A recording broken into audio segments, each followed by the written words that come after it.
who wants to defund the police, dismantle public safety, bankroll criminal migrants, and end intel sharing.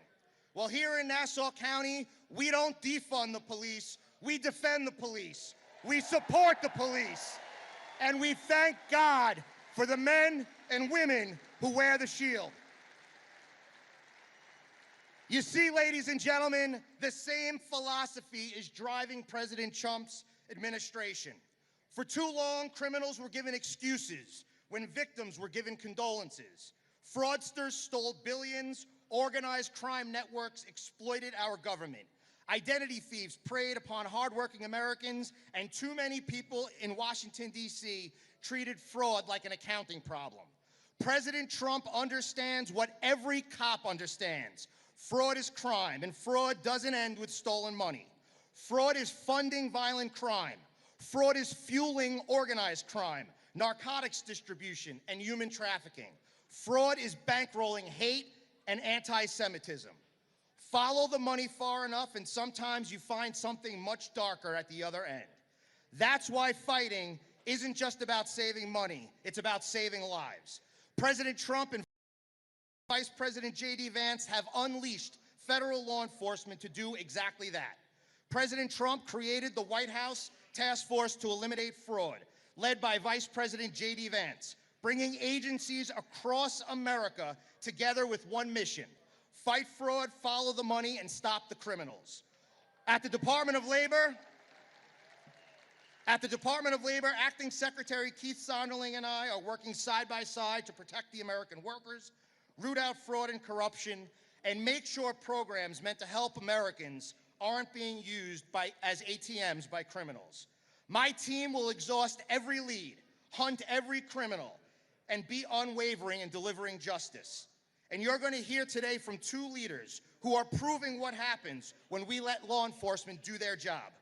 Under FBI Director and proud Nassau County resident Kash Patel, the message is simple. Under Kash Patel, the message is simple. There is nowhere to hide. Not another state, not another country, not another continent. The FBI is hunting violent criminals, gang members, traffickers, predators, and fraudsters wherever in the world they run.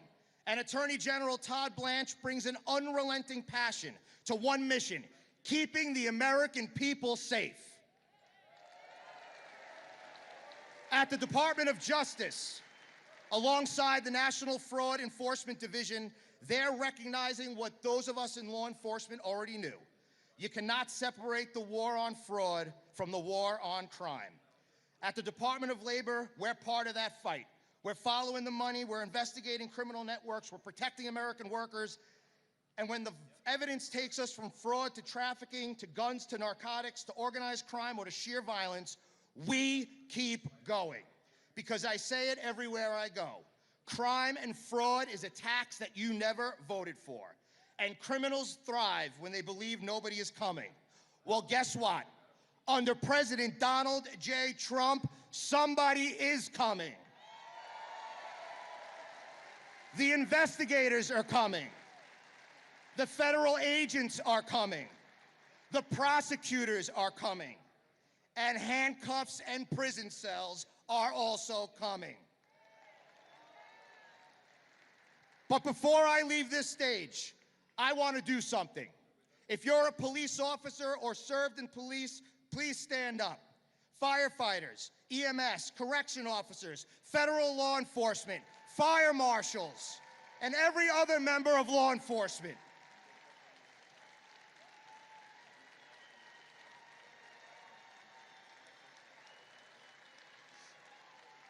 And I want you all to look me in the eye. Look me in the eye, because everyone who will speak from this stage today, I am the only one who spent years in the uniform.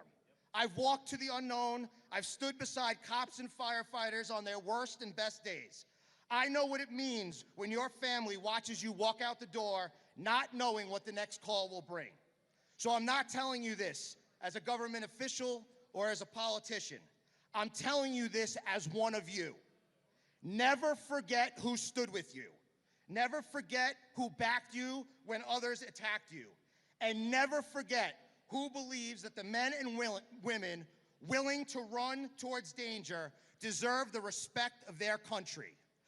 Donald J. Trump is the greatest friend to first responders we have ever had in the Oval Office. And Mr. President,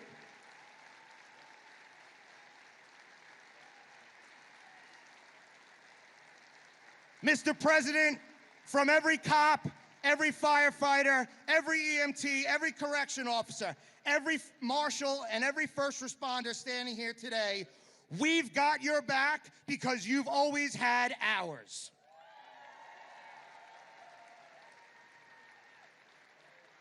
To all of you, may God keep you safe. May God keep you healthy. May God bless Long Island. May God bless President Donald J. Trump. And may God bless these United States of America.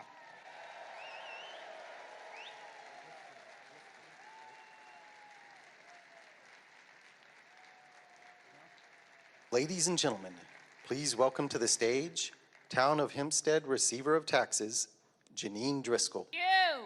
Wow, I am so excited to be here in this extraordinary police academy.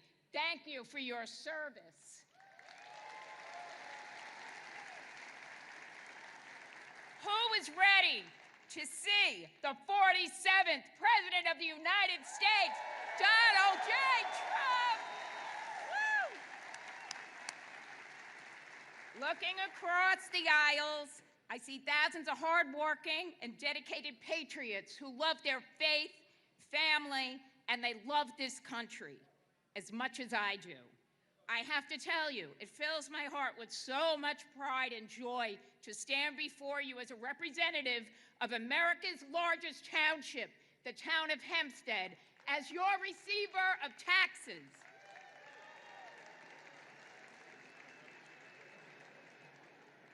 Now, you all know I am very passionate about being the tax collector. I work very hard to lower your tax burdens. I work with the senior citizens. I work with the veterans. I work with everyday Americans like my family because we shouldn't overpay to the government our hard-working earnings.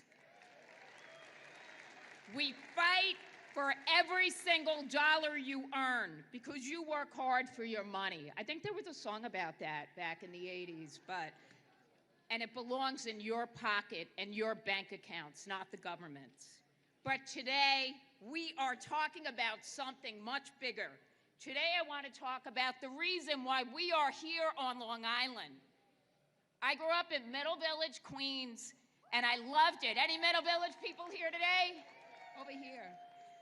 I love Middle Village, but like so many of you, I found that after my husband Dan and I got married, it would have been very difficult to raise our families in the city.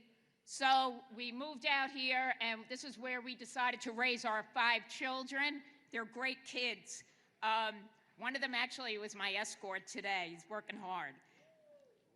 We chose to raise 5 children out here because we wanted our kids to be able to play in the streets, shoot hoops in the backyard, have access to beautiful parks, and have many other amenities that I knew would not be available to them in the city. And we never look back. We love Nassau County. We love our village of Belrose, and we love our next door neighbor village of Floral Park. We have just enjoyed every moment of it. Every single day, though, I literally look right across the border. My village borders New York City. And as much as I love New York City, it really breaks my heart to see what's going on there. We watch as the radical far-left politicians like Zoran Mamdani push dangerous, defund the police agendas, soft on crime bills, and upside-down policies that put repeat offenders and violent criminals first, and law-abiding citizens like you last. We see hardworking small business owners forced to lock up toothpaste and deodorant because of all of the shoplifting. We see subway platforms turned into absolute danger zones. We see chaos, lawlessness, and disorder taking over streets that used to be safe. So today, I want to send a clear, undeniable message to those radical, lunatic politicians sitting in City Hall and Albany that pro-criminal, soft-on-crime agenda is never, ever coming to Nassau County. Certainly not on my watch, not on Nassau County Executive Bruce Blakeman's watch, and definitely not on President Donald J. Trump's watch.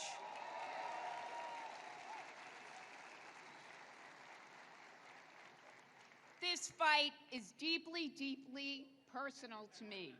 So, just recently, my own son put on the blue uniform and joined the New York City Police Department.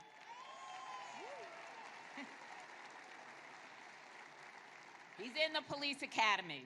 So I know there are mothers, fathers, spouses, friends, family out here today who have loved ones serving in law enforcement. You know that exact feeling that I'm talking about when someone steps out the front door to go to work as a law enforcement officer. We worry, we love them, we want them to come home. So I will soon join those who pray for the safety of their loved ones in law enforcement who wear that uniform. And I am so proud of my son, but of course I worry.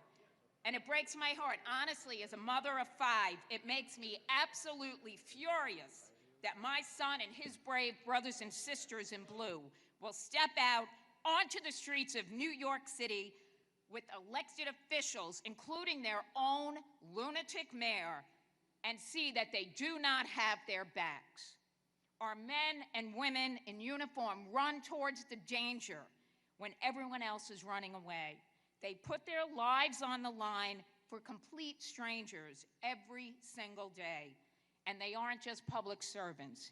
They are heroes, plain and simple.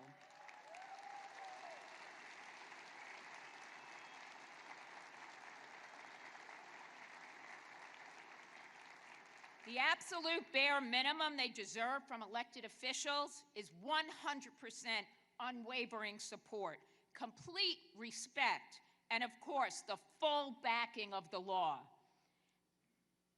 That is why we are all standing here today to thank a leader who has never, ever backed down from standing up for the men and women of law enforcement, President Donald J.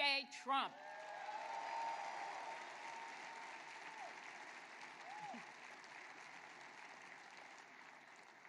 President Trump stands unapologetically for law and order. He respects our law enforcement families, and he understands a fundamental truth that the radical left forgets.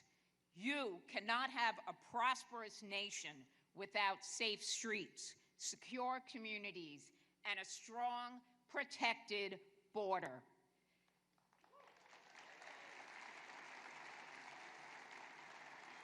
And President Trump understands what hardworking families are going through right here on Long Island under the weight of runaway inflation and high costs.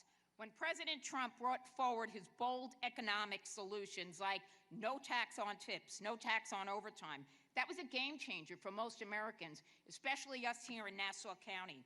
A group of working class Americans suddenly saw some hope. For our waiters, waitresses, and service workers hustling through double shifts and to buy groceries and clothes for their kids, or a young police officer working overtime just to make ends meet. This really makes an impact on their lives. We keep every single cent they earn in their hands, and they deserve it.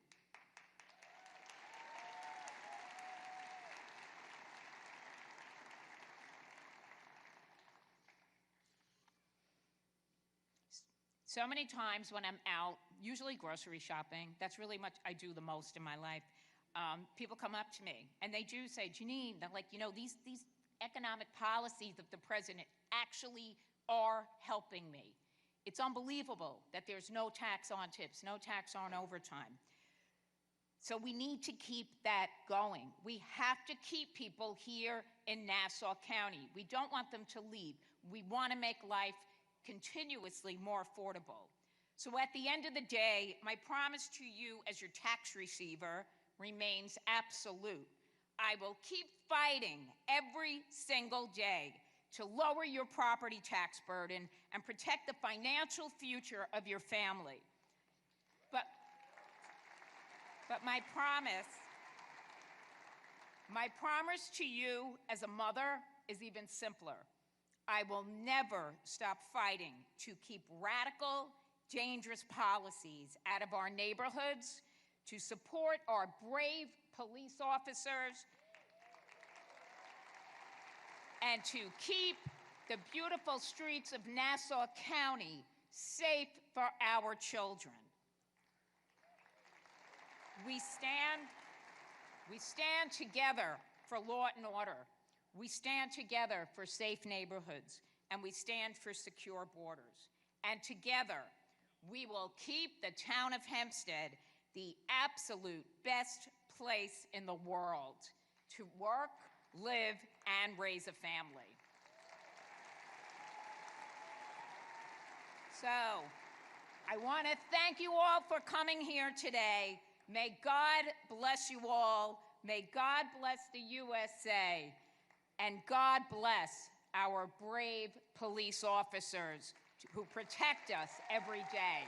Thank you.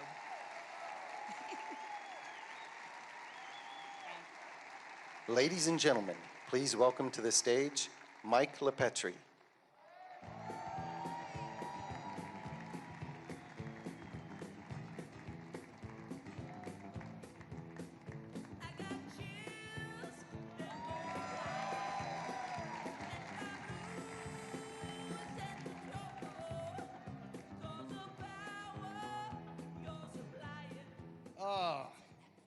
Hello, Nassau County. How we feeling? There we go.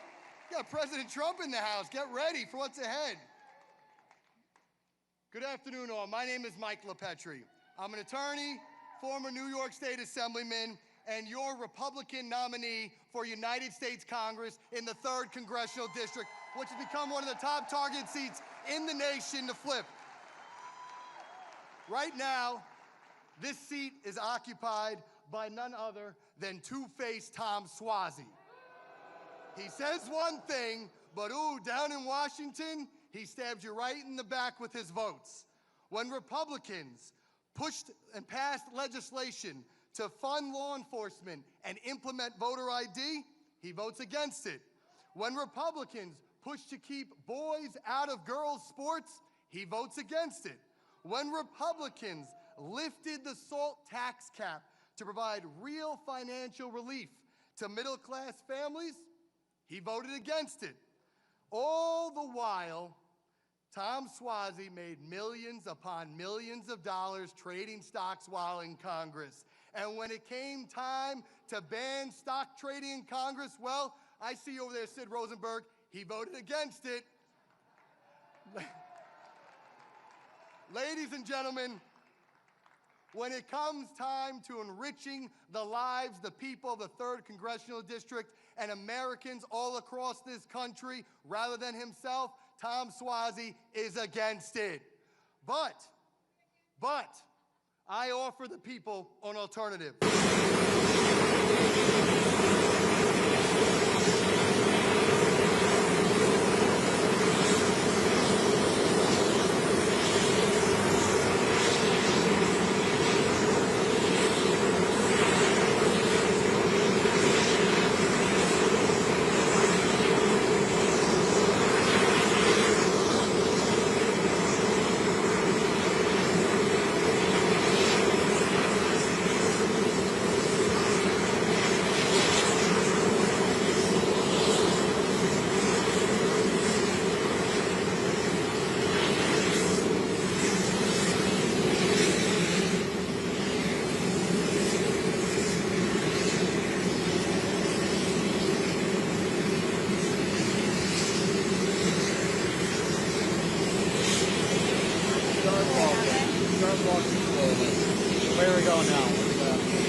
tell us, I think, whatever. Yeah.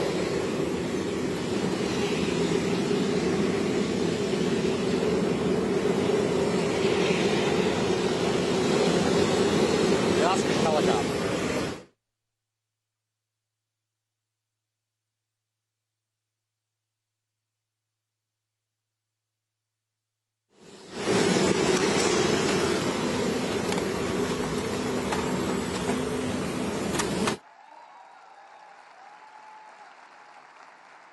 And let me now just say a special thank you to our Nassau County Executive and future Governor, Bruce Blakeman, who has followed these principles in tandem with the Nassau County Police Department, who have made Nassau County the safest county in America. God bless you all. Thank you so much, because in Nassau County, sanctuary cities will not exist. On Long Island, we cooperate with ICE. In America, we 100% back the blue, and here we protect our families. Together, we make tomorrow a brighter day. God bless you, and God bless America.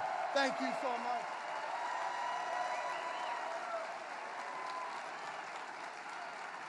Ladies and gentlemen, please welcome to the stage Congressman Andrew Garber.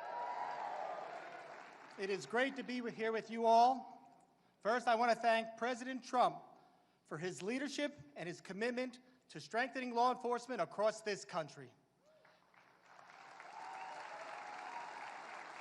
I also want to thank County Executive and our next governor, Bruce Blakeman.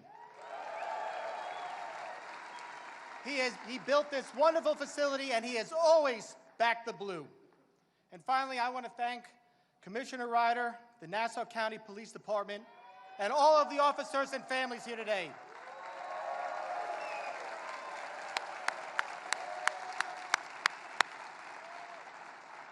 I know he's in the crowd here somewhere, and I want to recognize my friend and one of the Long Island's greatest Congressman, Pete King. He spent decades fighting for Long Island and standing with our police and our first responders and making sure New York had the resources it needed in the aftermath of September 11th. I am proud to follow him as chairman.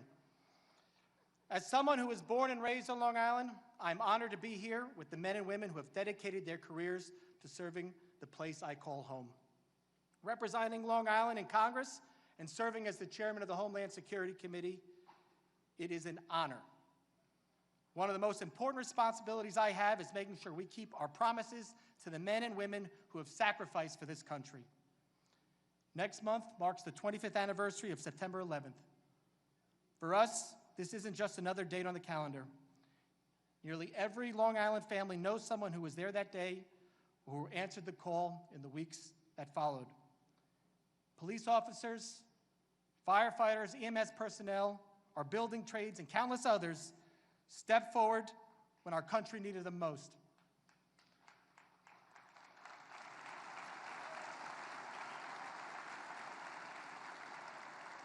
We will never stop standing with the men and women who answered the call on September 11th. That's why I've led the fight to protect and strengthen the World Trade Center Health Program so they can continue to receive the care that they need and that we promised them. Thank you.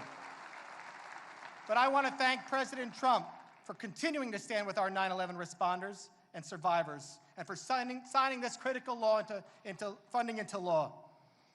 It continues a commitment he made during his first term when he signed permanent authorization of the September 11th Victim Compensation Fund into law. He stood with 9/11 community then, and he continues to stand with them today.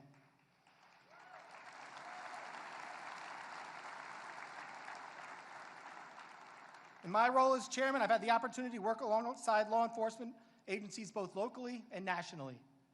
I've seen the threats our officers face every day, whether it's terrorism, gang violence, cybercrime, fentanyl epidemic. It has only reinforced what we already know here on Long Island. When it comes to protecting our communities, our police officers set the standard.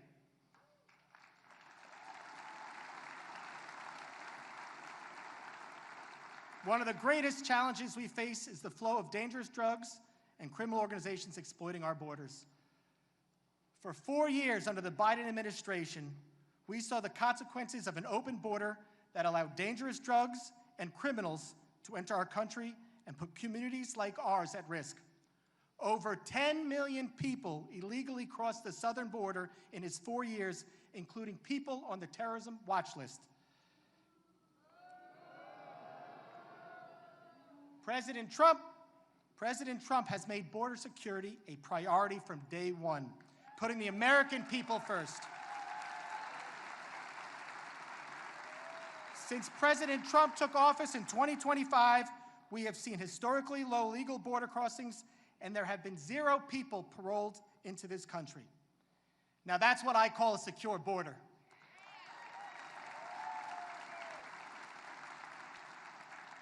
As chairman of the Homeland Security Committee, I'll continue working every day to strengthen our homeland and to support the men and women who keep our community safe and to make sure another 9/11 never happens again.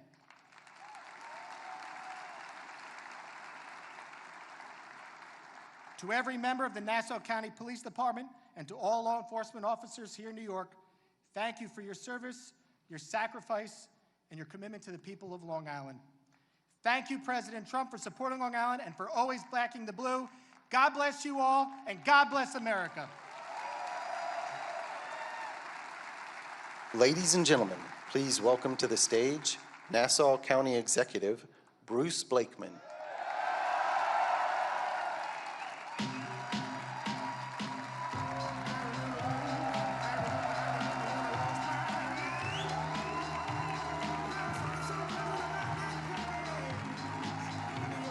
Thank you all. Thank you very much. Thank you all. Thank you. Thank you very much. This is very exciting. We have President Trump coming back here. I understand Janine Driscoll has a tax bill for him. He's been here so many times. We love President Trump, and President Trump loves New York, and especially he loves Nassau County. Grew up across the border in Queens, knows this area very, very well. And again, he loves us, and we love him. Thank you very much. Welcome to the safest county in America.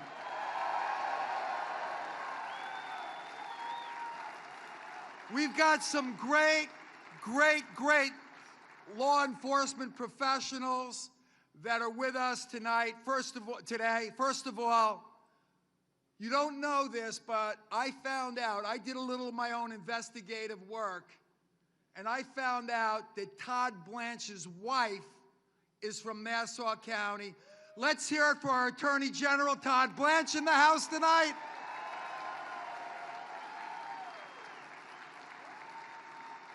And our FBI director, Kash Patel, is our own Garden City guy. Come on, let's hear it for him.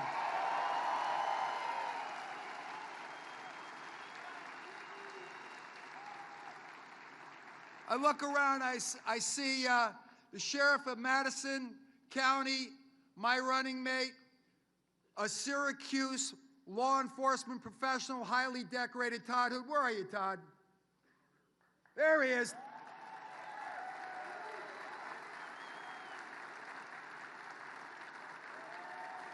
Tommy Shevlin's in the house.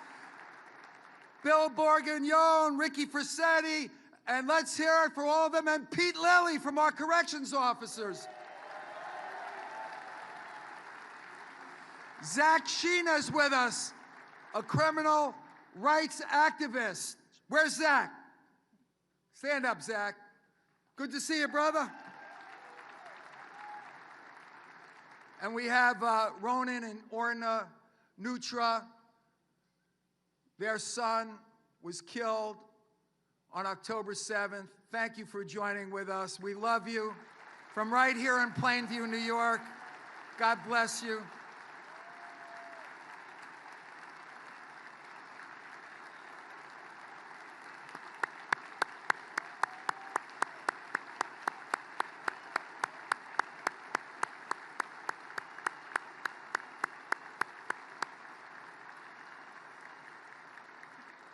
Thank you so much. Joe Cairo's in the house. Where's Joe Cairo? Where is he? Joe Cairo, thank you very much. And also, we have with us so many great New Yorkers that are with us today. How about, let's hear it for the first Chairman of Homeland Security, Pete King. Where's Pete?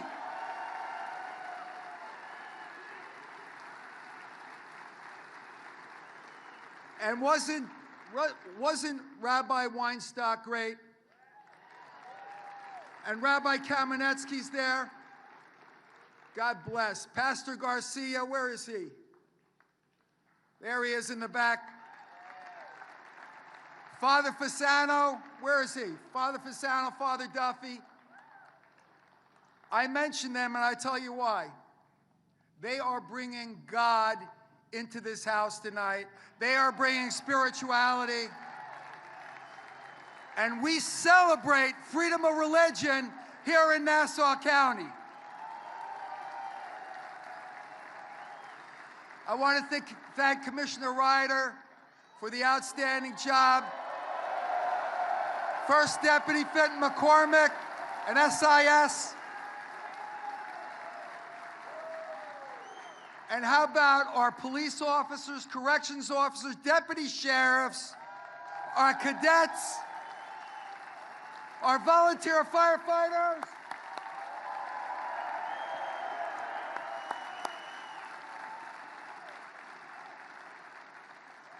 So, since President Trump sealed the borders, think about this.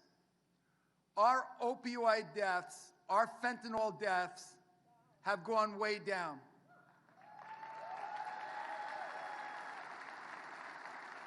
Overdoses are way down. What does that mean? You see, they talk about the narrative with ICE this and ICE that. What does it mean? What it means is that we don't have to read about in the newspaper another family that's lost a child to fentanyl. That's what it means. You know, Nassau County has the most comprehensive agreement with ICE in the United States of America. And what have we been able to do? What have we been able to do? In 1 year, we removed 2,000 illegal migrants with criminal records ranging from attempted murder, rape, burglary, robbery, carjacking, drug dealing, gang activity. And you know what? Kathy Hochul and Zoran Mandami they said that our agreement with ICE was cruel.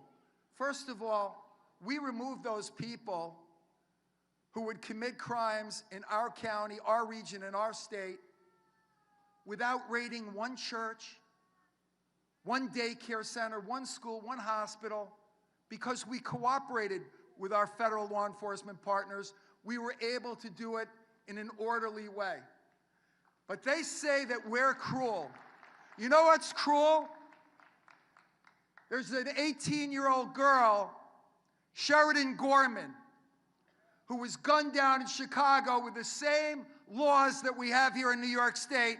She was a New Yorker. She was from Westchester. The cruel thing about that, their family will sit at Thanksgiving with an empty seat this year. She won't be home to open her Christmas presents under the tree this year. Her family is in agony. They're in pain. That's cruel, Kathy Hochul and Zoran Mandami.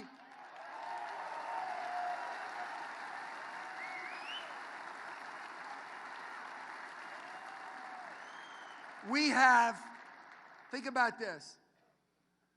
We had a number of crimes here in Nassau County by illegal migrants. We had 2 women who were murdered by an illegal migrant a couple of months ago. Our police department did a magnificent job.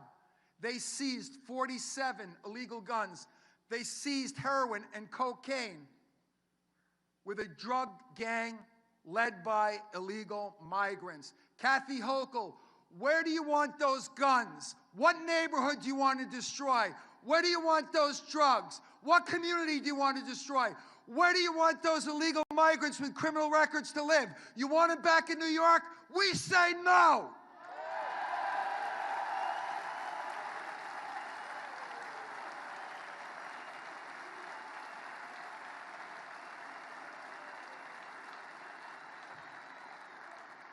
Again, I want to thank President Trump for coming to this beautiful David S. Mack Intelligence and Training Center. Where's David Mack? Thank you for your generosity, sir. May God bless you. And the Harry Singh Bola Training Village, state-of-the-art, the best in the world. Where's Harry? Thank you, Harry. So listen, when President Trump was here at the Nassau Coliseum, he told me it was the loudest rally he had ever been to.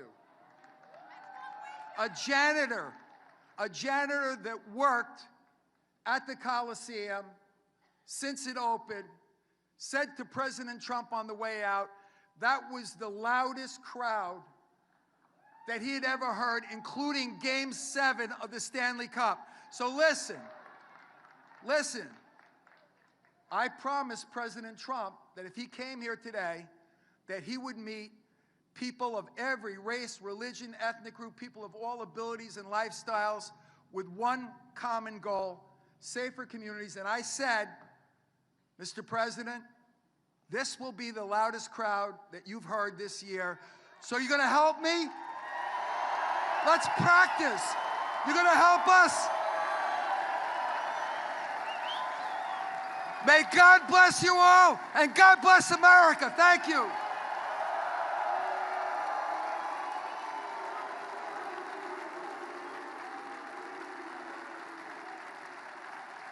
Ladies and gentlemen, please welcome to the stage the Director of the FBI, Kash Patel.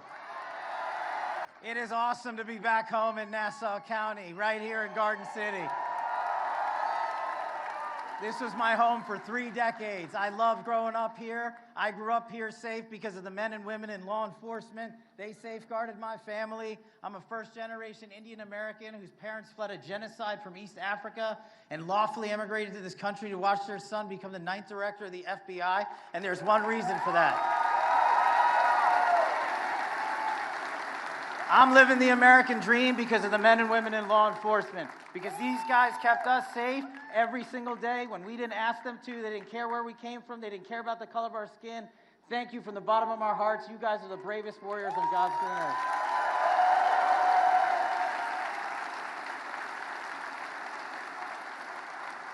It's especially humbling to be here with the President of the United States, who's going to come out and announce the largest reduction in violent crime in the history of the United States of America.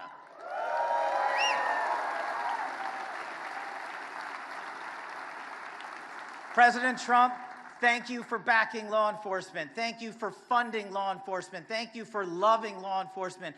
Thank you for relentlessly pursuing the mission of justice with the warriors of justice across this country. The men and women of law enforcement love you, and that is why we are seeing these historic results around the country, to include a 20% drop in the national homicide rate, to include a 20% reduction in drug overdose deaths, to include violent offenders seized from around the world. This FBI has led the charge to arrest 8 of the top 10 most wanted fugitives on planet Earth in the last 16 months under President Trump.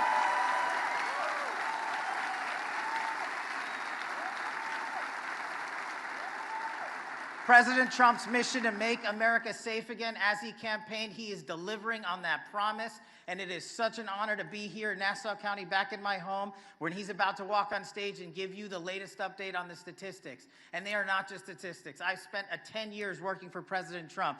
He reads about each and every case that we work on. He feels the pain of those that have lost loved ones. He does not let it lay aside. He takes it home with him. He demands that myself and our amazing Attorney General, Todd Blanche, go to work every single day to make sure that American lives are safeguarded, that no more of our kids are harmlessly and recklessly annihilated by opioids or by illegal immigrants or by gangsters or narco traffickers. President Trump, you have succeeded in restoring law and order to the precipice it should be on. The men and women in law and order across this country have partnered with the federal agencies, including the FBI and our prosecutor partners at the Department of Justice, to apprehend twice as many violent offenders in the last 16 months as they did in the last 2 years of the Biden administration alone.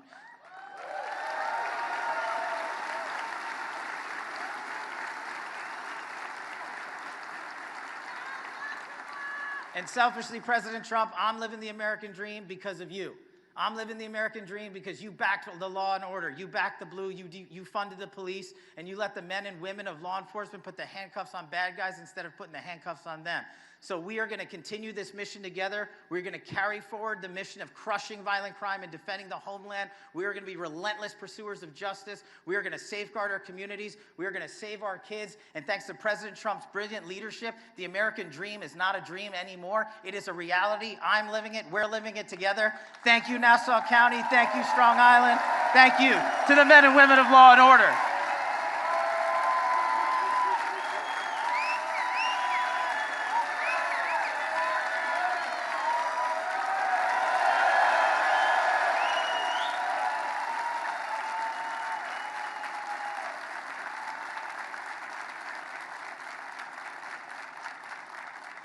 Ladies and gentlemen, please welcome to the stage United States Attorney General Todd Blanche.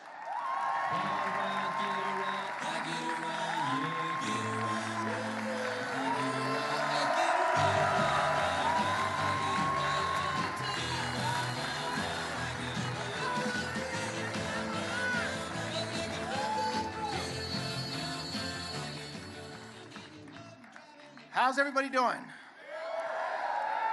That was great. So I, like Director Patel, also called Nassau County my home for 2 decades. So it's great to be back in this great island, in this great county.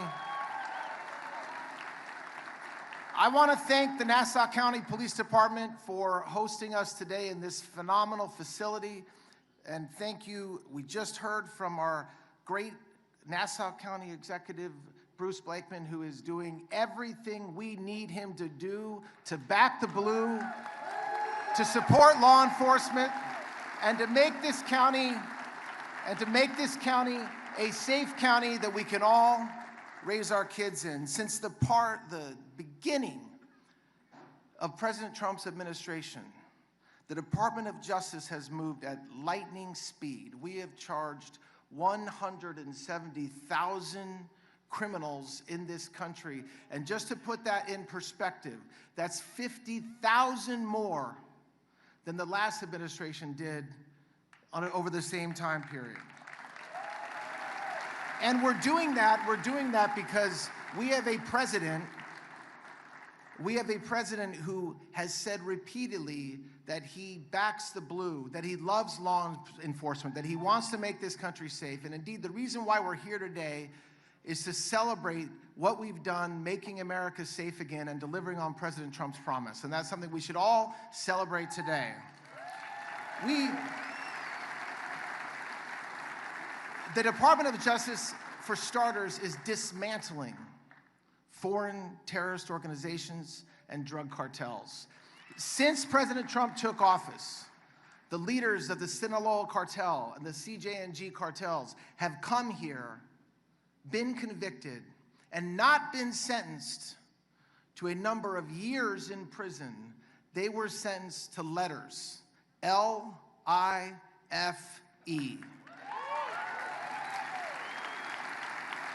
And we are not stopping with the leaders of the cartels. We're going after every single drug dealer, every single person who helps deal poison and sell poison in our community, whether they're laundering the money, whether they're facilitating the transfers. And that's something that is a whole of government approach. We're using Homeland Security task forces. What that means for Nassau County and what that means for New York is that we're combining every federal officer, DHS, FBI, ATF, DEA, U.S. Marshals, working with troopers, working with law enforcement, like right behind me right now, and their whole objective is to arrest bad guys.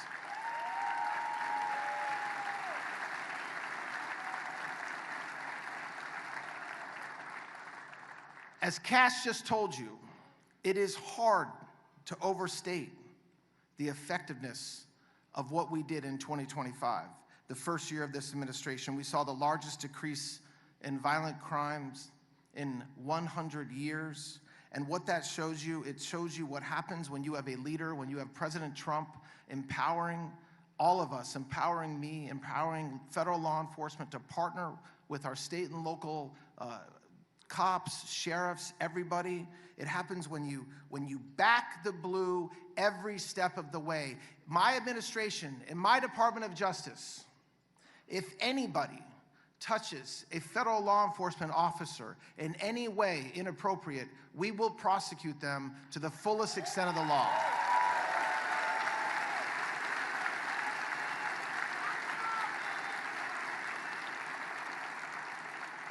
I was recently confirmed as Attorney General of the United States, and I will, thank you.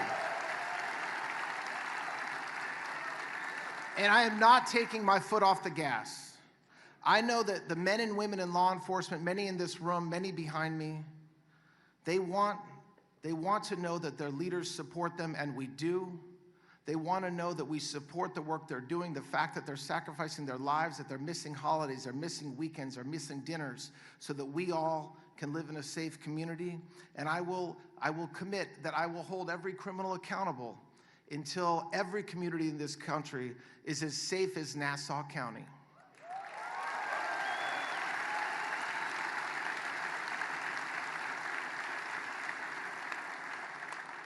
So I am the last speaker before the main event, President Trump.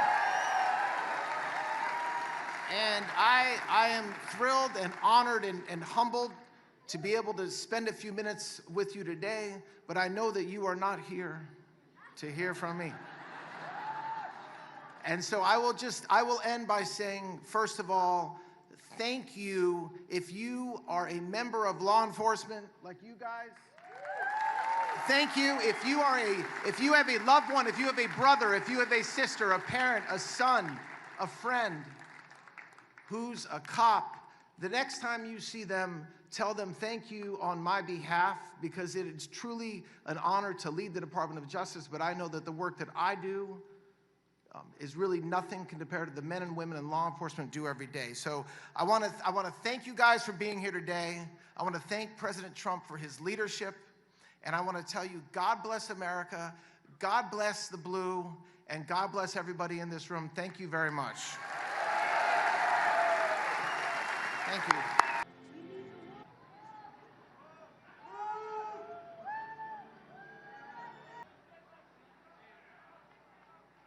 Ladies and gentlemen, the 45th and 47th President of the United States. Wow. There's a lot of people outside trying to get in.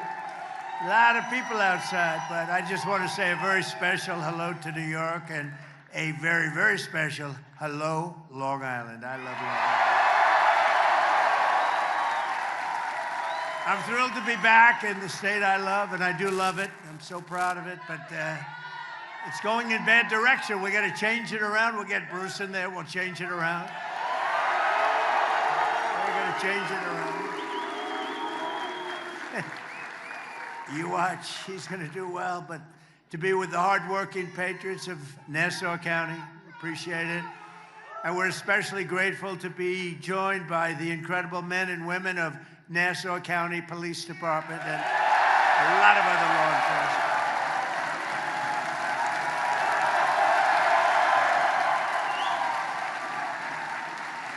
I've known them a long time. There's never any problems, I'll tell you. They're winners. They're just winners, pure and simple. And thanks as well to your brothers and sisters in New York's finest, the New York PD. We love our New York PD. And we're here today to celebrate the historic progress our administration is making together with law enforcement partners nationwide to restore law and order in America. Very simple. A very simple phrase, isn't it? And with these professionals, it's a very easy thing to do. You have to give them, you have to let them do their job. That's all there is. You won't have any problem. That includes right here on Long Island, where under the leadership of your county executive, a great person, a friend of mine for a long time, a great political leader, a great politician, but I don't want to say that negatively. He's a great politician. He wins all the time. He won in a big surprise like 8 or 9 years ago. I remember I said, man, that's tough for you to win in that location. And then he's won in landslides ever since, and he's a winner, Bruce Blakeman.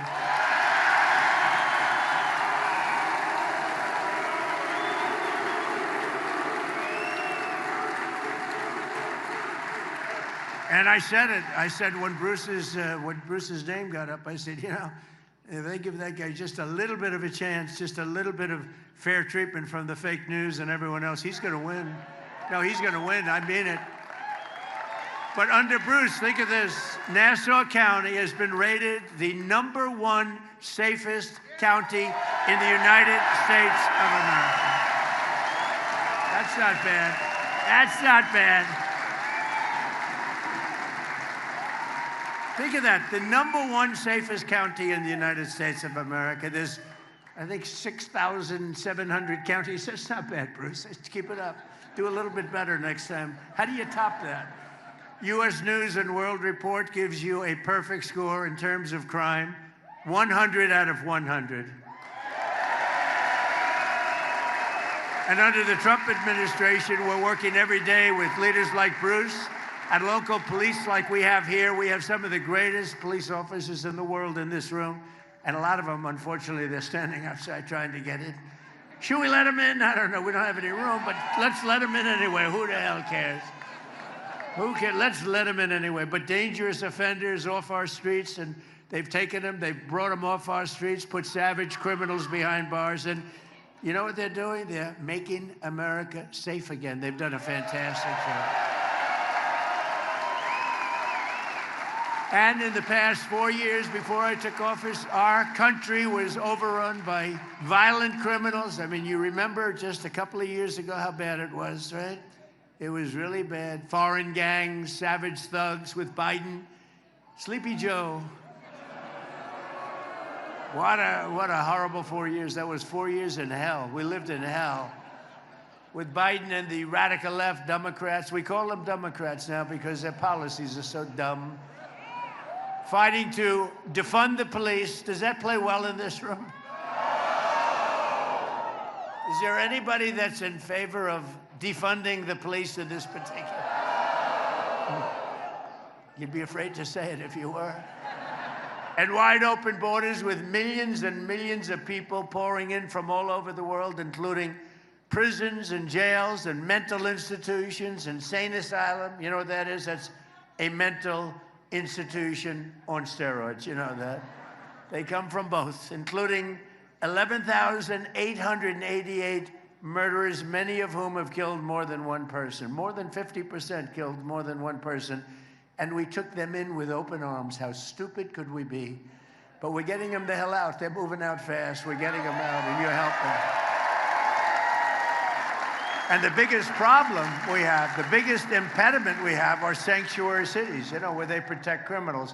It's called a sanctuary for criminals. We ought to change the name, a sanctuary for criminals. But the day I took the oath of office as your 47th president, we ended the border invasion. By the way, we have the best border now in the history of our country.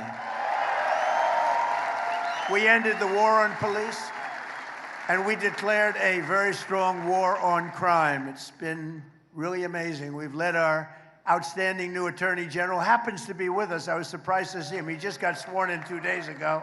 Todd Blanche, he's going to be a legend. Where's Todd? I know him very well. I know him for a long time. He's going to be the greatest, maybe ever. And we had some good ones in the country. I think he's going to go down. He's got a shot at being the greatest ever. If he remains tough and strong, he'll never change. Are you going to change your ways? I don't think so. If he doesn't change his ways, he's going to go down as the best. So I want to thank Todd, even for being here. He just got sworn in. As well as a Long Island native, born right here, and he's doing a good job. And those numbers are the best numbers anybody's ever seen. FBI Director Kash Patel.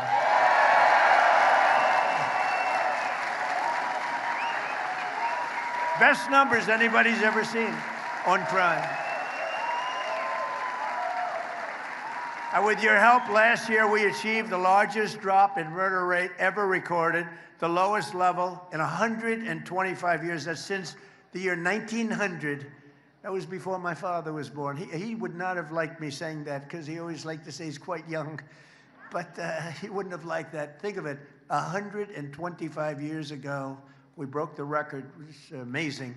It's amazing. So I just want to thank all of the people in this room. And today I'm thrilled to announce that the FBI has just released a new uniform crime report showing that in 2025, we achieved the single largest reduction in violent crime in American history.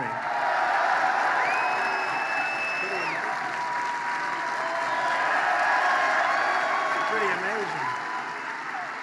And last year, there were over 3,100 fewer murders than the year before I took office. Remember this, though? And we allowed, through this stupid open borders policy, 25 million people to come into our country. Many of them are now gone, but 25 million people, that's the number, that's the real number, to come into our country. Many of them, the people I just said, drug dealers, prisoners from all over the world. They came in from the Congo, they came in from South America. They were in, and despite that, we have the best crime record in recorded history. 2,000, think of this, rapes, 10,000 fewer. We had 10,000 fewer rapes than the year before, 1 million fewer assaults, robberies, burglaries, thefts. The numbers, every single number, is first time it's ever happened. Every single number is the lowest number in recorded history. And according to the latest data, crime has continued to plummet under our leadership in 2026, with robberies down another 20% and murders down another 23%. So the numbers you just heard, the preliminary numbers for just now, are even lower than the record numbers that you just heard. So it's a great tribute to all of the people in this room. Together, we're showing what is possible when you finally have a president in the White House who supports our police, who lets you do your jobs, and who always backs the blue. We back the blue.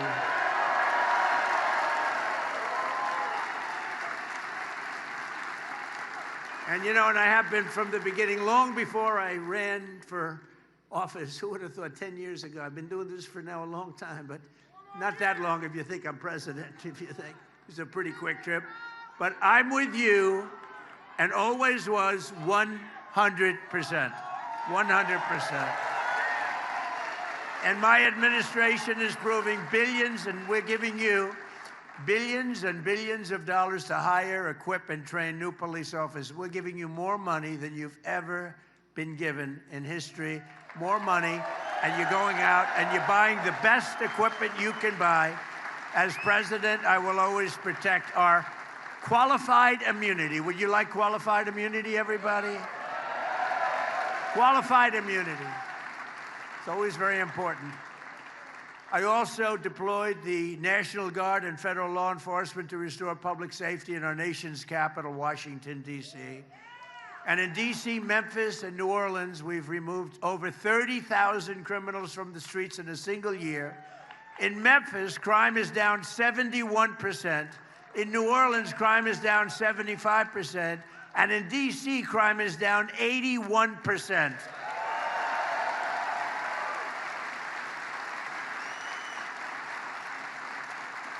I'll tell you, because D.C. is very personal for me, but in D.C., crime is now, it was so bad when I got there. A year and a half ago, people were being murdered, 3 a week on average. We have very few murders anymore. We have very little crime anymore. We've taken it from the worst, one of the most dangerous, can you imagine our nation's capital, one of the most dangerous cities in the country. We've taken it to one of the safest cities of the country, in the country. And we moved them out. We moved almost 5,000 people out of D.C. And you know, it's a very interesting stat. 2% of the people create 91% of the crime. I love that stat because we can handle 2% of the people. If it was 60% of the people, we got problems. It's 2%. They're repeat criminals, sometimes 3-4 times a day with this cashless bail stuff. They repeat. They go into court. The judge says, "Oh, you can go," and they go out and create another crime. But think of it: 2% create 91% of the crime, and that's something we handled very well. We moved out in Washington almost 5,000, in many cases, career criminals. They're not there anymore. And every day I come to the White House, people are thanking me. Thank you, sir. Thank you. Thank you, sir.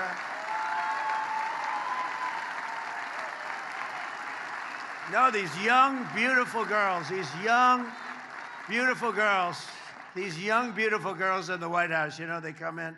Now, I'm not supposed to say beautiful, but what the hell? These young, these gorgeous, beautiful girls, they want to be safe, and they come, "Mr. President, may I speak to you?" "Yes." "Thank you, sir. Thank you." I said, "Why are you thanking me?" "Because a year and a half ago, I was afraid to leave. I was afraid to open the door of my apartment. And now I walk to the White House every morning, and I have absolutely no fear." Thank you, sir.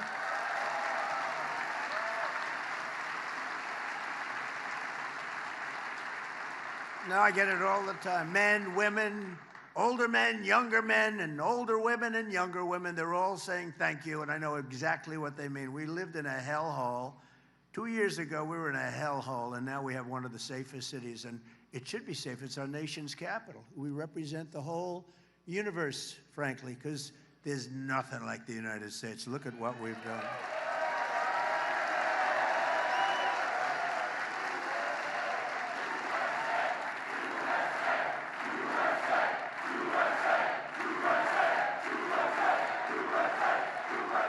Thank you. And you know, for other cities like New York, Chicago, LA, all they have to do is call us, and we will stop that crime. We'll stop that horrible crime. We come in with the right people. We come in with the power to move people out of the country if they're here illegally, and a lot of them are criminals that were let in through that open border, that horrible. Remember the scene? Remember the scene? Well, you saw it the other day in Spain, right? Okay, now envision that. They allowed 65,000 people in. Now you remember 25 million people.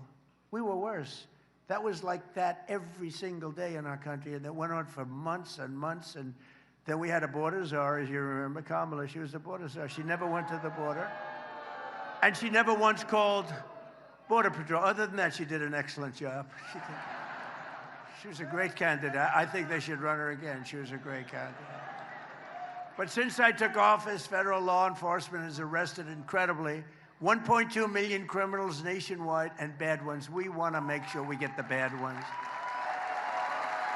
And we've increased federal criminal prosecutions by over 50%. And under the Trump administration, the FBI has nearly doubled its arrests for violent crime. The violent criminals are being arrested, and that's why you see the good crime numbers. I mean, you're seeing crime numbers even in places that do not do. Let's say they don't have good leadership, like Chicago has very bad leadership, but we have the numbers down because of what the federal government's doing. We get no credit for it because they say, well, we get no credit for it. They like to take all the credit, but everyone knows we've done an amazing job. The U.S. attorneys and the FBI, all the people, Cash, and Todd has been unbelievable. We get all the credit. And as of this week, we've captured 9 out of 10 fugitives on the FBI's most wanted list, and that's a virtual record. We have a list. We have a list of 10 not nice people.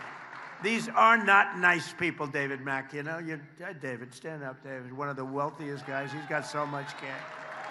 He's got so much cash, he doesn't know what to do with it. And he wants to be safe. They save your ass, David, I'll tell you. You have no idea, David. Anyway, it's good to see you. I haven't seen you in a long time. He's a real estate man, a very good real estate man. And he used to be my enemy, but now he's very nice to me.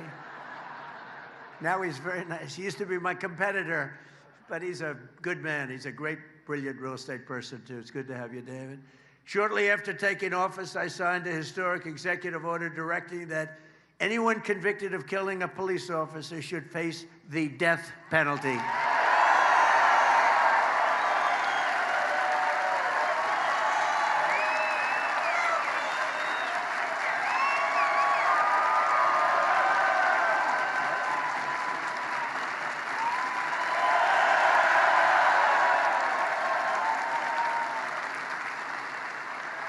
And last year, deaths of law enforcement, well, think of this, deaths of law enforcement officers in the line of duty fell to an 80-year low.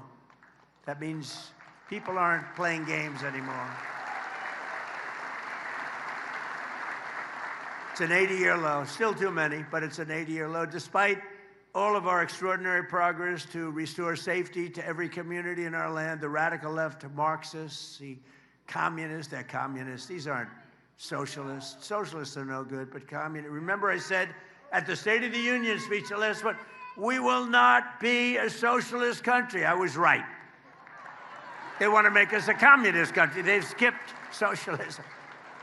They skipped socialism. Can you believe it? So at least I was right. I like being right. But they continue their war on police and their destruction of the rule of law. The communists want to turn America into a third world country, into a hellhole of crime and filth. You ever notice, I said it a week ago for the first time, the first thing you see, I see, before you even see the crime becomes staggering, is the streets become filthy dirty. They're disgusting. They smell, they rot, but everything becomes dirty. And then you see the crime and you see all the other things. But I don't know, I'm not sure you've ever heard that said by anybody else. Most people wouldn't say it, but it's true. And squalor, and you know, it just becomes so bad. And then the death comes, and it becomes really a true hellhole. And we're not going to let that happen to New York State. And that's why we have to get Bruce into office.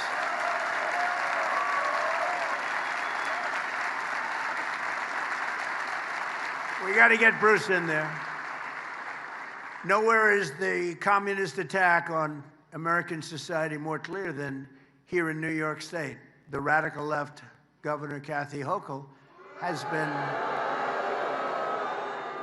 been very, very bad on crime, a nightmare for crime. She supports New York's disastrous no cash bail law. You know, it all started, if you think about it, because I've been here for a long time. I love this place, but it gets harder to love. It really does. But if you think, it really started with a no cash bail. Remember that? That was a Cuomo beauty, right? That was a Cuomo beauty. In other words, no cash, don't worry about it. You kill somebody, oh, that's okay, go ahead. Then you go out, kill 2, 3 people a day. It's the craziest thing I've ever heard. And you can't, it's like men playing in women's sports. It's so crazy, you can't believe it. It's like transgender mutilization of your children. And all these people believe in all this stuff. But they came out with that one with the no cash bail. Just think of it, no cash. You kill somebody, you rob a store, you go right back out on the streets. It is the craziest thing I've ever seen. And I don't know, from a political standpoint, I guess it's good, because Bruce, how the hell can you lose to that? You're going to be ashamed. If you lose, you're going to be ashamed for the rest of your life. You'll be ashamed. Bruce would say, how did I lose to that? No, I mean, think of it. Open borders. Let's have open borders. Have the entire world pour into our country. 25 million people in 4 years. She supported the release of convicted murderers who killed New York City police officers. She wanted people that killed great police officers. One in particular in Long Island, where I went to the funeral, and he just met the people that gave this law enforcement chapels, and rabbis, and met a whole group, and they were there, and they gave the most beautiful sermon, but they kill. These are absolute killers, and then you're not going to change them. You got to get them the hell out, or you got to put them away, and if you don't do that, you're just wasting a lot of time. This whole concept of what they do, the only thing is, from a political standpoint, it's so easy to run against, because it's just common sense. You know, I guess I'm a conservative guy, but I'm a common sense guy more than a conservative guy. It's all about, politics is all about common sense. Bruce is a common sense guy. Bruce is a common sense guy. All of our Congress people that are here, you know, we have all our Congress people here. That's a big deal. I think if you said, would you rather have Bruce Blakeman win or all of your Congress people? I don't know, Bruce, I think I'm going to have to give you up. I might have to take the Congress people. It's so important. Okay, they're very happy. She signed a law weakening the parole enforcement for convicted felons, really weakening it. She spent millions and millions of dollars providing taxpayer-funded lawyers to illegal aliens. If you weren't an illegal alien, you didn't get a lawyer. But if you were an illegal alien, you got lawyers, and they were very good. They were radical left lunatics, but they were very good, very effective. She's in favor of the sanctuary city. She thinks the sanctuary cities are wonderful, which are killing our country. And less than 3 months ago, Kathy Hochul signed a deadly and sedacious new law making New York a so-called sanctuary state. So she took it from the city to the state. Meaning Kathy Hochul wants to release migrant criminals from jail and set them loose on innocent New Yorkers all over. Every street has people that are not supposed to be here. And the reason they left their country is a lot of bad reasons. You know, I know a lot of the leaders of these countries. They're very smart. More than smart, they're street smart, very street smart. And they don't want these people. So what they did is they sent them into the United States of America through the open border. And people like Kathy Hochul, they want to keep them in New York. We don't want to keep them in New York. We don't want them. We don't want to take a chance. Yeah, maybe they'll get better. You know what the chances are? About 2%. Maybe they'll get better. But Hochul and the radical left stand with the gang members, child predators, violent felons. We stand with hardworking New Yorkers. We stand with the great people of law enforcement.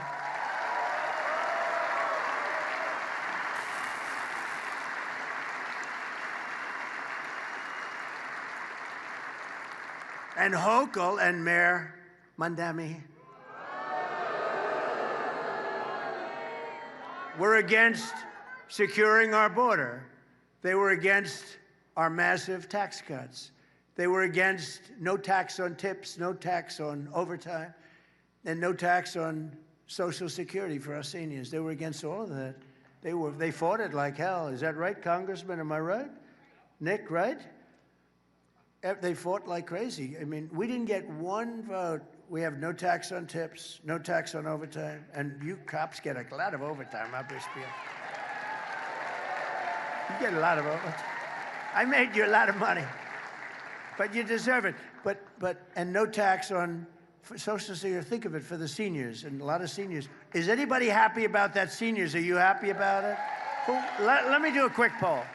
If you had your choice of only having one, clap for the one you like best. No tax on tips. No tax on Social Security for our seniors.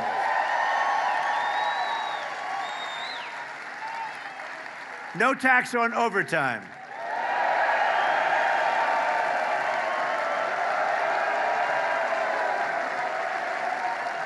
I know. I knew the one they'd like the best. But she wants to raise your taxes. Think of it. She and all of these people are against these things. And if they get in, they're going to take them all away. They're all going away. Yeah, that'll be next. Yeah. That could happen, actually. If we keep making money like we're making, we're the hottest nation anywhere in the world right now. Hottest. We're building more plants and factories than any country anywhere in the world in history. Think of it. We're building, and the jobs are going to be fantastic. You know, in a couple of years, 2.5 years, somebody's going to be elected. And will you please remember one thing? Trump is the one that did it. These factories are all going to be opening up. They're going to be all opening up. They're going to be opening up, and they're going to say how brilliant they were, right, Todd? They're going to be saying, brilliant. Think of it. We have $19.2 trillion being invested in our country. You know why? Tariffs. We're making a fortune with tariffs. They like to say, oh, tariffs here. They have no idea what they're... Basically, if you build your plant here, if you make your product here, you don't pay tariffs. If you make your product in another country, I say, I want you to pay 50%. We don't want your product if you make it. So they're all moving in, and they're spending $19.2 trillion so far. It's actually more than that, because that's as of the first 13, 14 months, and it's been a little bit longer than that. But think of the next governor, and think of the next for your state. But think of, more importantly, think of the next president. Your governor, your next governor, is going to say, what a great job. You know how many factories and places are being built in all of the states? And your next president is going to say, what a great job I did. He'll be sitting around watching television, a real step. Unless you vote Republican, of course. But no, they'll be say, darling, look at the great job I did. I don't know what the hell's happening, but this country is good. I'm telling you, we have the hottest country anywhere in the world. 19.2 trillion is more than invested ever in history in any country.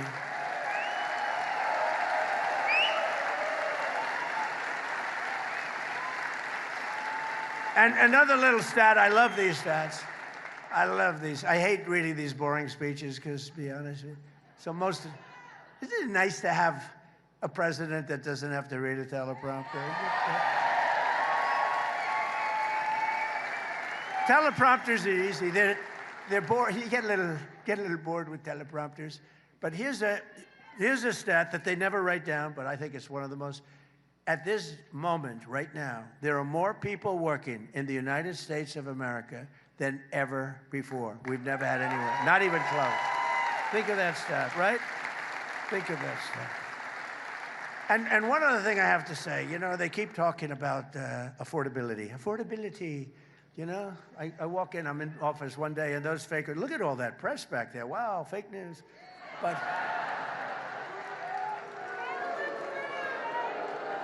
But they keep talking about affordability. When I got in, you remember the first news conference, it was one day, they started screaming, what about eggs? What about eggs? Eggs. I said, tell me about eggs. What's the problem? They're up 5 times higher than they were just a year ago. I said, I've just been here one day. And then they started screaming affordability. And, you know, I made the statement, but they always misread it and everything else but I said, the Democrats saying that is a hoax because they're the ones that cause the affordability. We're bringing the prices way down. Look at what's happening, coming way down. And after we finish defeating Iran, which is being very badly defeated, pretty soon I'll be declaring the Hormuz Strait a territory of the United States.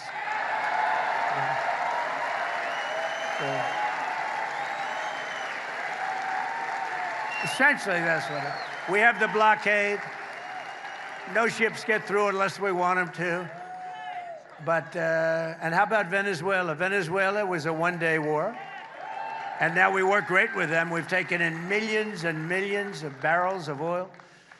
But we're doing really good. We're doing good in every way. You know, I built the military, and now I used it a little bit more than I wanted to, frankly, but that's okay, because we cannot let Iran have a nuclear weapon. Do we agree? Can't let it.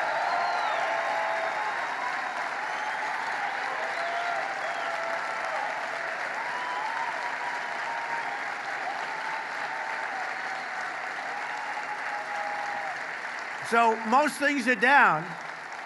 And I had, you know, before I started that, I had to make a journey. I said to my guys, I said to Howard, Scott, Marco, they're all fantastic. What a great group we have. But I said, fellas, we had just had the best month anyone's ever had as president. The numbers had just come out. I just got back. I was in Iowa helping some people. And I was in office. And we're looking at the pump, and it's $1.95 a gallon. And another one was $1.85. I said $1.85 a gallon. And I meet them the following day. I said, I have bad news for you guys. We have to make a little journey to the Middle East because we have to put out a potential disaster, a potential very big fire like you've never seen. We can't let Iran keep going. They would have had a nuclear. If we didn't hit the B-2 bombers, if we didn't hit them, you would have had a nuclear weapon. And it would have been a very sad day for this country and for the entire world. So I said, we're going to have to put out the fire in the Middle East, and we've done that. They're never going to have a nuclear weapon. We have loaded up. So I just say this. So for you to pay a tiny little bit more for your gasoline, just remember, you're doing it so that a very evil country cannot have, a country really, it's the #1 state sponsor of terror in the world. We don't want to have them have a nuclear weapon. So remember that when you have to pay a little bit more, you're at $4. It's okay. I mean, it's, I'll never apologize. I did the right thing. But you could, you know, if you didn't have, you'd be at, I mean, I had it down to below $2 in many states. But And California you can't include because they keep taxing. You lower the oil price and they end up taxing you more than what you lower it.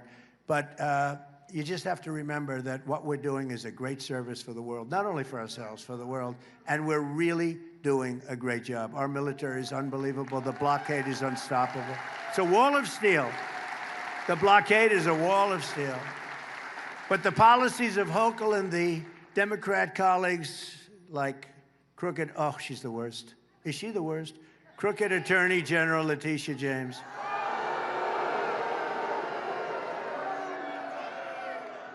She is the most dishonest, a real slob.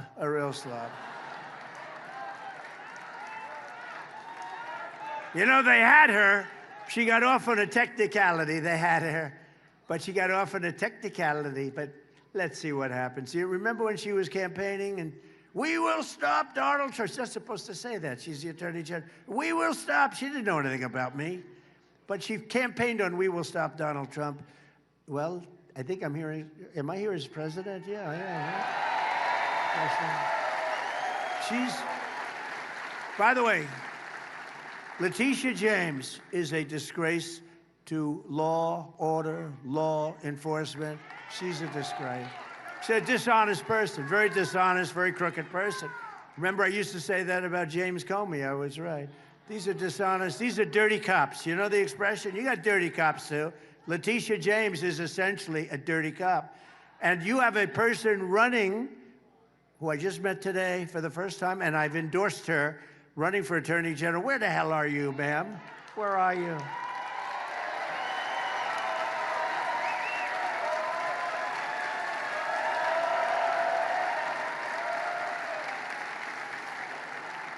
And I'm hearing you have a hell of a shot. Her resume is unbelievable. But the reason that all of the products in New York, pharmacies and convenience stores are all locked behind glass, how do you do that? You know, I used to you go into a drugstore, you go into a store, you buy something, you buy a toothbrush, you buy some toothpaste. Now you have to open up glass. It's no way to run a business. I don't know how the hell they can make money. They can charge you a lot. I don't care how much they charge. They can't be making any money. Actually, I have a store on Wall Street. And they said, sir, we're not going to make it. We're not going to make it. I go into the store. This is before I left. I go into this. It's a drugstore, well-known, big brand, good store, beautiful store, right across from the New York Stock Exchange in the building. And beautiful, everything. Everything's beautiful. There's only one problem. I walk into the store. I said, what's going on here? Every shelf has glass on it, and it's got a lock and a key. I said, why do you do that? How do you live like that? You want you want a toothbrush. Or you want a little toothpaste, or you want to get a little Dove soap. You know, you have nice skin. You want Dove. You can pour it gently on your face. Keep your skin very nice. You want a little of that good hair that can puff up your hair a little bit more. So it makes you look like you have 4% more hair than you had. They charge you a fortune. And you have to call the clerk. Sir, would you please help me? Yes, sir, I will. And they open up a door at the last door, and they give you a bottle of shampoo. Give me a break. And that's because nothing happens to these criminals. Nothing happens to them. It's not like that in other places. It's not like that in other blue states. But it's not like that in Republican states, I can tell you that. But 3 weeks ago in Kathy Hochul's New York, a demented criminal with 14 prior arrests threw an elderly woman, you know, you saw it, onto the subway tracks, almost died. It was a miracle, barely lived. I mean, what's your definition of live? 2 weeks ago, a wonderful 12-year-old boy named Jacob Fritiz, you read about this one, was tragically shot and killed by a stray bullet fired by a repeat offender in a gun battle. He was having a gun battle with his friend, shooting bullets all over the place. Jacob was the son of a loving mom and a retired New York City police detective, and they are incredible people. And I think I heard that they may be with us today. Are you with us? May I introduce you? Please.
Incredible, horrible story. What a horrible thing. But we're going after them. I just said we're going after. These are bad, sick. They're sick people. They're sick people. Also with us is former New York PD officer Ethan Corey. Where is Ethan? Ethan Corey, who 3 years ago arrested an illegal alien criminal in New York City. Oh, that's the guy. I remember. I remember him. He arrested someone for endangering a child, only to watch that migrant criminal be released under the sanctuary laws that Kathy Hochul so fervently supports. And just imagine the anguish that Ethan felt when he learned that that same monster was arrested for murder and murdering a beautiful young nursing student who became a very famous person after her death, unfortunately. Laken Riley in Georgia. Now, if they had the proper laws, you did your job, you did it, but they just released this animal into the world. I just want to thank Ethan Curry. Please accept our congratulations and our love. Thank you. Thank you, Ethan.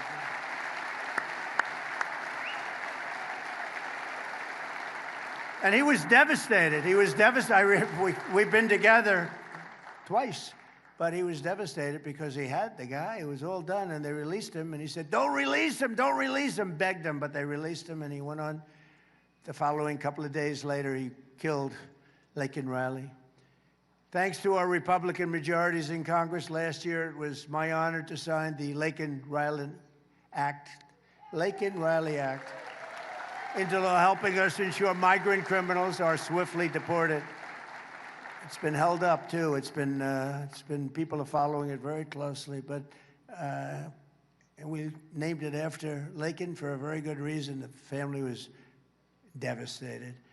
And I want to thank Bruce Blakeman for working closely with federal law enforcement to remove more than 2,000 migrant criminals from Nassau County.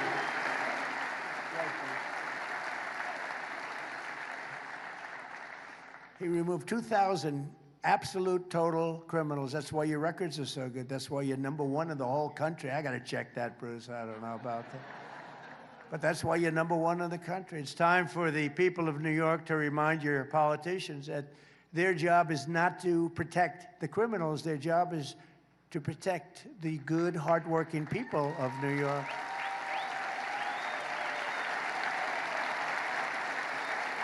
And that's why right here in Nassau County, Bruce Blakeman hired over 700 new police and correctional officers to keep New Yorkers safe.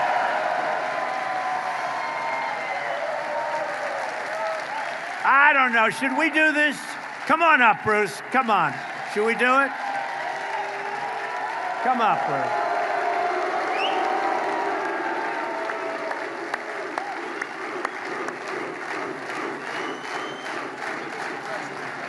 You got it. Thank you very much, Mr. President. See, Sid Rosenberg's here. What do you do? You're supposed to be on radio. Listen, we are so honored to have President Trump join with us here today in these magnificent facilities that we have here in Nassau County to honor the men and women of our law enforcement professionals and firefighters. And especially we want to thank President Trump. And I mean this from the bottom of my heart because I meet mom and dads everywhere I go throughout the state. Thank you, Mr. President, for sealing our borders. There are less and less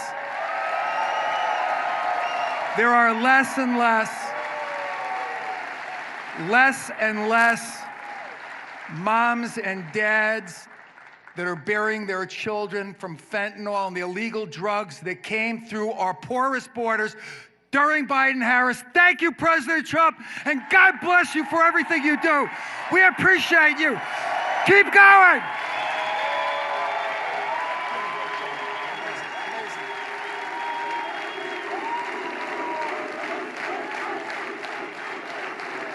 That's what you need.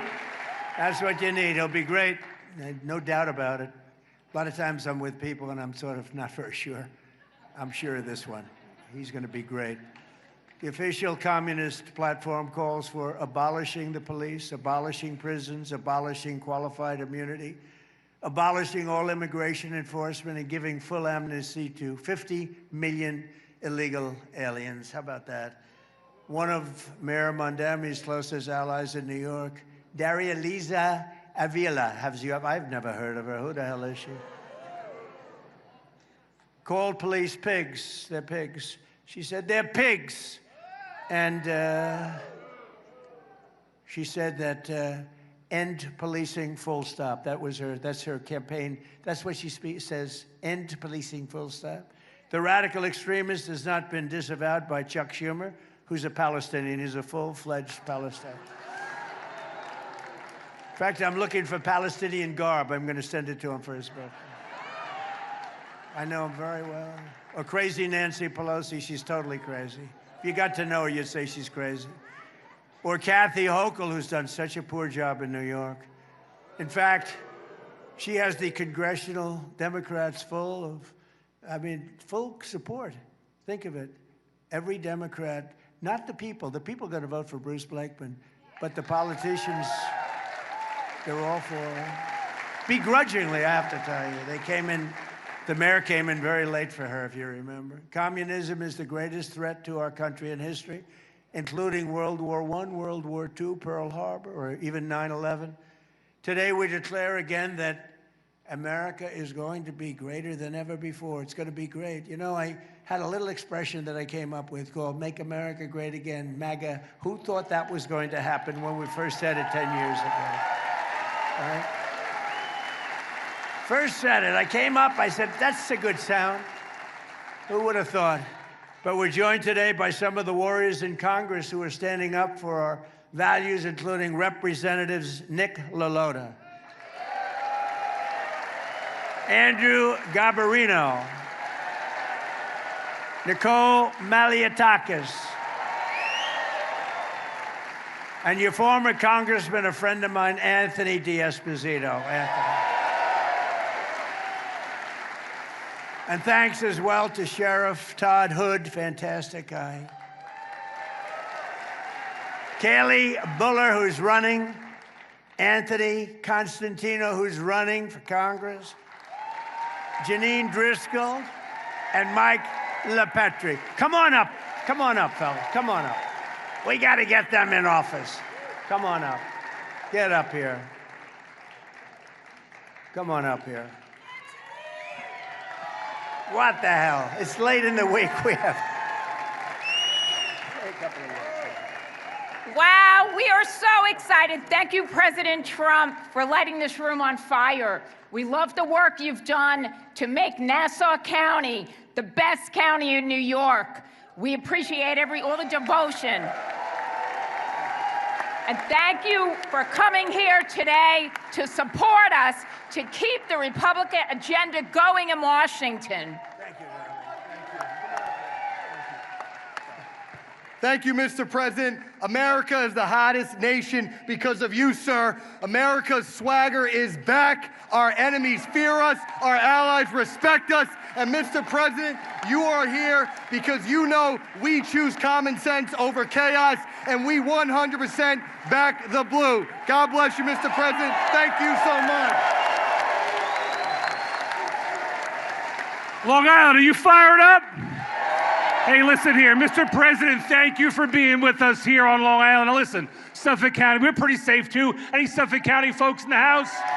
God bless Suffolk County too. Now listen, we Long Islanders, we want two things. We don't want to be able to move to Florida or North Carolina. We want to stay here.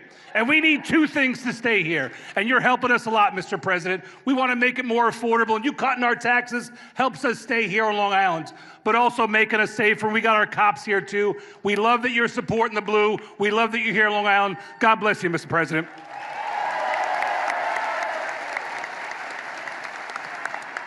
Hello, Long Island, how we doing? All right, are we ready to elect Bruce Blakeman the next governor so the entire state can be safe? Well, I'm proud to represent Staten Island and Brooklyn. Sadly, it's part of Mondani's New York City, but we are going to change the tide in New York City and across America, and we're doing it already because of our Republican majority and this great president, Donald J. Trump.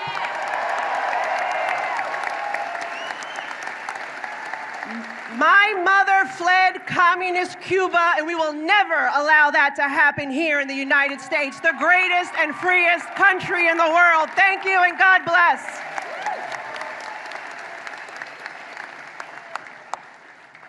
I just want to say thank you very quickly to President Trump for inspiring me to be here. I wasn't a politician until very recently. I saw what he did for our country, stepping aside from his incredible business, and I decided I wanted to do the same thing because of him. And I tell you this, I think I'm still an objective person. Bruce Blakeman called me an anti-politician, so I have a clear message to everybody in New York State. Democrat, Republican, Independent, you have no choice anymore but to vote Republican, vote Bruce Blakeman, vote every Republican you can find, because the Democrats are destroying our state.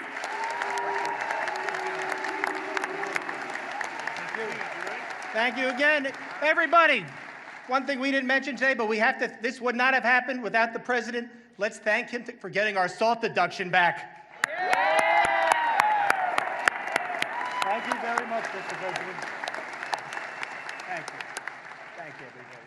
We can't forget this one here. Thank you, Mr. President. You let me serve you in term 1. I helped on your transition team, and you let me serve you in term 2, and we are going to keep the House and keep enacting your agenda. Woo!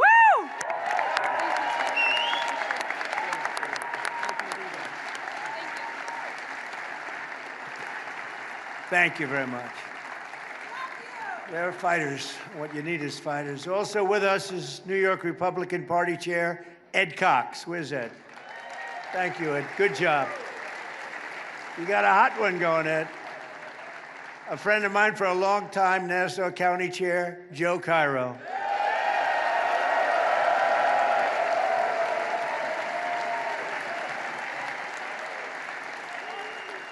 A longtime friend of mine, Senator Al D'Amato, I see is in the audience. Thank you, Al. And another friend of mine, another great politician, Peter King. Thank you, Peter. Great, great. We also have a fearless advocate for victims of crime who spoke at the 2024 Republican National Convention about the murder of her son, Husan. And I tell you, this was a big moment. Madeline Brame, where are you, Madeline? Where are you, Madeline? What a job that was. What? She got the biggest ovation of anybody in the place, including me. Including me. Thank you, Madeline.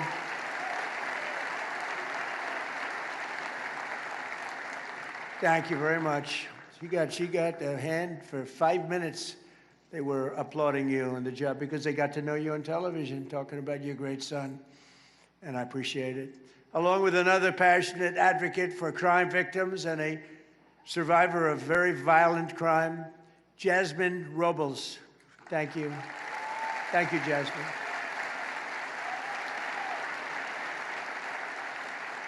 And finally, and I have to tell you, he's become a friend of mine because I think he's just great. I used to watch him on television in a slightly different mode. He was a comedian, I guess, an actor. He's sort of everything, and now he does some of the best commentary of anybody anywhere in the world, talking about the Civil War, talking about everything having to do with patriotism. Kelsey Grammer.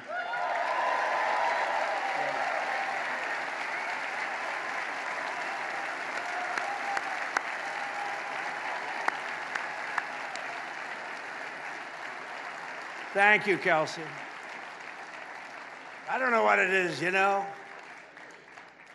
Originally, he made me laugh. Now, that doesn't easily go into civil wars and all the other wars he talks about, but you are really, maybe it's the voice, maybe it's the look, probably the voice. Must be the voice. But he's a great guy. There's nobody like him. Under the Trump administration, America is winning again, and America is respected again. All over the world, we're respected like never before, and that's because I put America first. We're first. And we're first in terms of many countries. When they need help, they call America. I don't always give it because sometimes they haven't been very good to us. You know, NATO wasn't there for us, by the way. You know, NATO was not there for us. We pay all that money for so many decades, money, money, money. We say, yeah, give us a hand. Well, sure, we'd rather not. But we remember.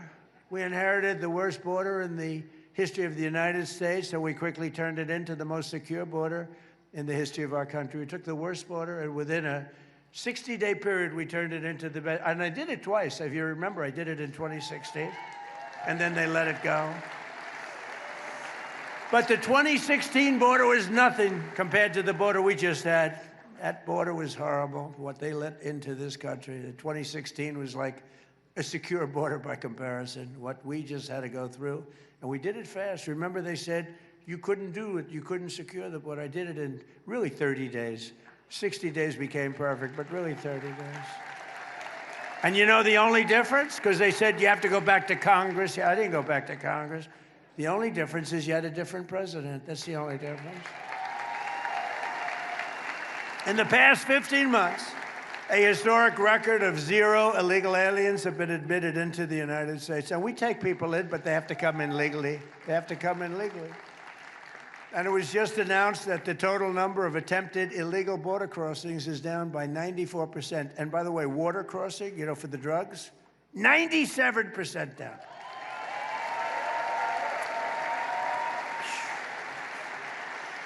%97.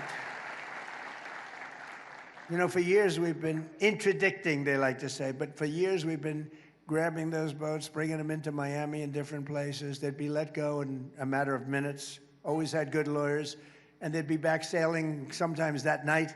They don't sail anymore. They don't sail. And the 97%, in fact, we're going to give probably medals to some of the 3% because I think they happen to be the bravest people. Anybody getting into one of those boats to bring drugs into our country, I consider them to be among the bravest people anywhere in the world, either that or the dumbest people in the world. With the help of our Republican majorities in Congress, I proudly signed the largest tax cuts in American history just now.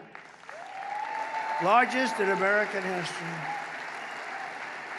And they wanted to give you the largest tax increase in American history. You know, all my life I've been watching politics, and I wasn't a politician until relatively recently, but I've been watching.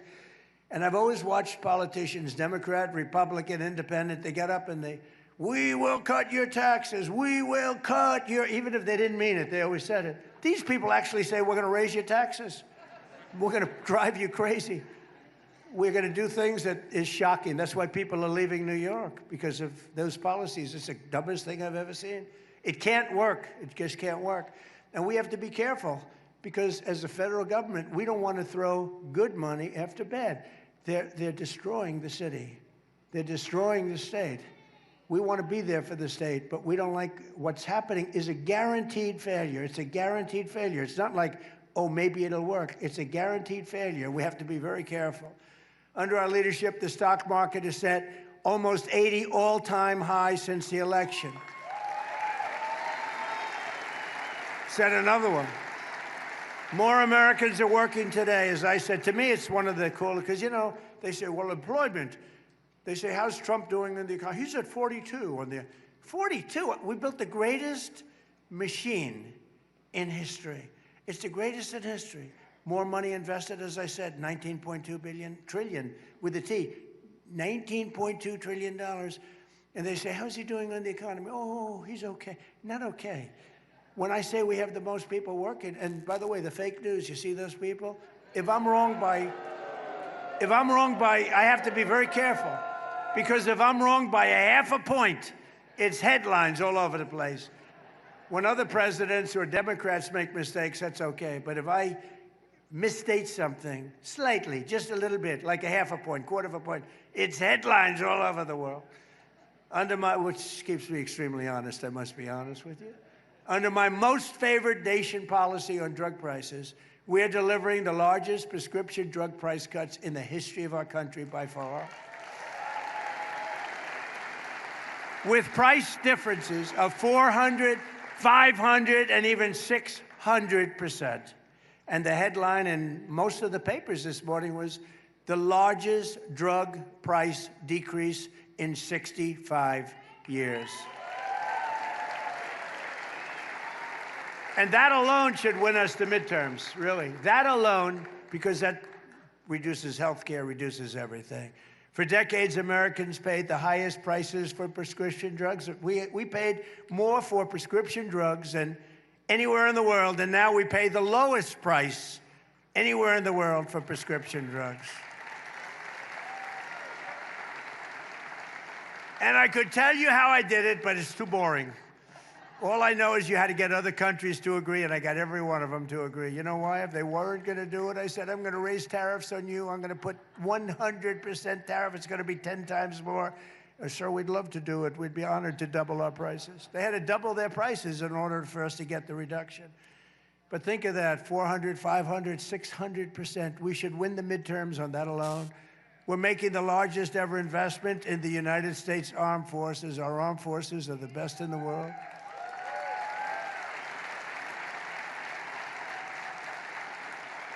I built it during my first term, including Space Force, which has turned out to be very important. And now we're using it. We won in Venezuela, which is now working with what nobody's ever seen. We're taking millions and millions of barrels of oil out every single week. And we're likewise winning big with the Islamic Republic of Iran. Nobody has any idea how successful we are. They don't want to write it, but they know. You know who knows how well we're doing? Iran. Think of it. They have no Navy. It's totally gone. 159 ships. They had a total of 159 ships.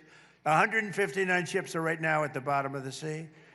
They had 212 very nice airplanes, some bought from the United States brilliantly through Obama.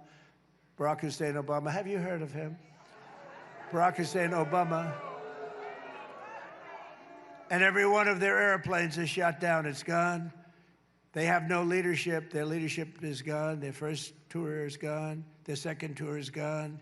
Their third tour is half gone. That's one of my problems. There's nobody to negotiate with. It is a problem. I said, are you sure this guy's okay? It's the only country in the world where nobody wants to be president. But their radar's gone. All of their high intelligence equipment is gone. Their manufacturing of missiles is 82%. They still have missiles, but not a lot. They still have drones, but just a fraction of what they had. But their manufacturing is largely gone. And I read an article in one of the fake newspapers the other day. Iran is in very good position. They have 350% inflation. Their currency is valueless. I read today where their currency is of no value. And the New York Times said, Iran is doing quite well in the war. These guys, fake news, it's just fake news. There's nothing you can do about it. They're sick. They're just as sick as their partners, the Democrats. In just 18 months, we've turned this country completely around. Our border is secure. Our jobs are up. Inflation is way down. Investment is pouring in. Factories are opening. Our military is more powerful than it has ever been. And America is back, and our greatest victories are still to come. Our greatest victories are yet to come. It's amazing, amazing what we've done. And I would not have said we would have done this in a year and a half, but in a year and a half. And I tell the story all the time. The King of Saudi Arabia, 2 years ago, I was there, and he said, you know, I was in office for a little while, like 6 months, so it was a year ago, and he was with me, good guy, smart guy, under siege, by the way. All those countries are because Iran was known as the bully of the Middle East.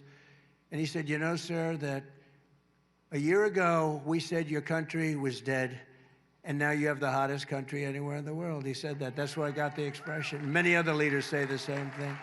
Every other leader says it, but a lot of them don't like saying it publicly. So in conclusion, with the help of our Republican majorities in Congress, we will crush violent crime to the lowest levels ever. Already there. We're already there. Lowest levels, best crime levels in 125 years on murder and most of the other crimes. We will impose harsh new penalties for dangerous repeat offenders. We will crack down on Marxist prosecutors. We will never abolish the police. Instead, we will abolish the sanctuary cities. We will abolish them. We will destroy them. We will take them out. We're going to take them out of service. And we will immediately end no cash bail.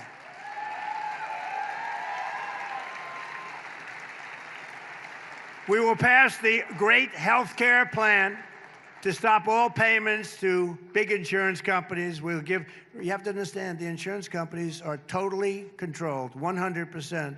They're totally controlled by the Democrats, and give the money directly to the people. They give billions and billions of dollars to insurance companies. We're giving them directly to the people. You go out, you buy your own health insurance, and you have money left over. You end up with better health insurance.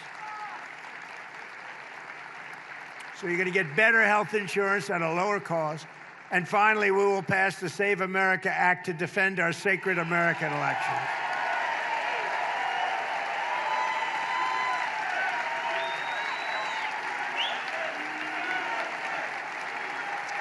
Because all voters must have photo ID, and all voters must provide proof of citizenship.